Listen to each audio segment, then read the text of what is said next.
33, and until recently I was set to marry Emma, a woman I genuinely believed was my lifelong partner. We met 6 years ago at a barbecue through mutual friends. Her warm laugh and witty banter drew me in instantly, and we just meshed. Proposing to her a year ago felt like the most natural step forward. She seemed like the one. Marrying Emma meant, in a way, joining her family too. Her parents, Tom and Susan, are larger-than-life characters who thrive on being the center of attention. They're outspoken, always ready with an opinion, and their self-important attitude became more apparent over time. Before I get to the rehearsal dinner disaster, let me tell you about my mom. Her name was Alina, and she was the most incredible person I've ever known.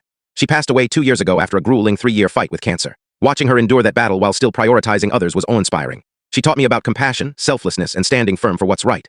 Alina wasn't just my anchor, she was a beacon for so many. She had this quiet way of helping people without making them feel small or obligated. That included Emma's family, who owe her more than they'll ever admit.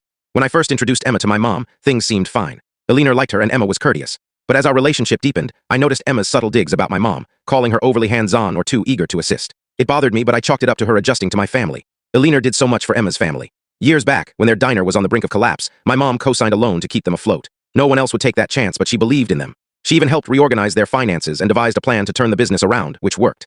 The diner thrived, and Tom and Susan kept their livelihood. When their commercial stove broke, they couldn't afford a replacement. My mom covered the cost outright, never asking for repayment despite her own medical expenses later. That was just her nature. Then there was Emma's older brother, Nate. He was struggling to finish college because he couldn't pay for his final semester. My mom stepped in, covering his tuition so he could graduate. She'd say, "Knowledge is something no one can take from you."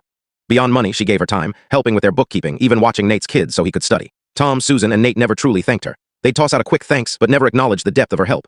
Alina didn't care about gratitude, she just wanted to make a difference. When my mom passed, I was shattered. She was my everything, and losing her left a void I couldn't fill. Emma seemed supportive at first, but looking back it felt hollow. She'd say things like, "You need to let go," or "Alina wouldn't want you moping." It sounded reasonable but felt cold, like she was brushing off my grief. As the wedding approached, red flags started piling up.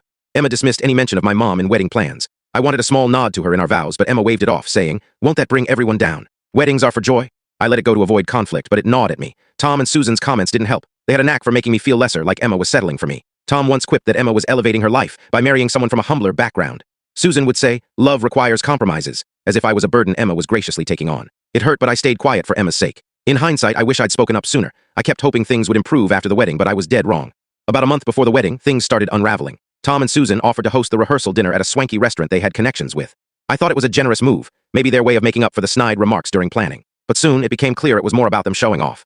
Susan kept boasting about how much effort they'd put into the dinner, saying it would be the event of the season. Tom bragged about securing such an upscale venue, reminding everyone how fortunate we were. It felt less like a gift and more like a platform for their egos.